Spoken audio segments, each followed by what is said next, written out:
بیا هموطن هموطن هموطن، بیا ریشه اختلافات کن، بیا باغ وحدت ثمر آوری. تشکر میکنم از مدیر صاحب محترم که برای ما کورس رایگان رو فراهم کرد و خریدار میتونن از استفاده درست کنند. بیا هموطن شان و فر آوری.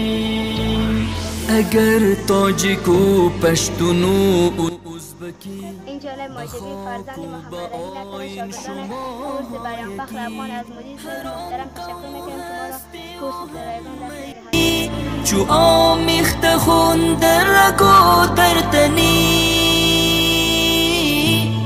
بیا هموطن هموطن هموطن، بیا ریشه اختلاف. باز رئیس کورس برای فخر افغان تشکر میکنیم که کورس رو برای ما رایگان ساخته و همه شاگردان از این خوشحال هستند.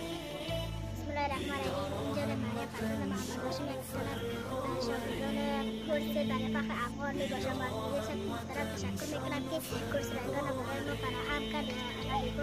ندارد جدایی شمال و جنوب، شما را بیباید به وحدت وجوب.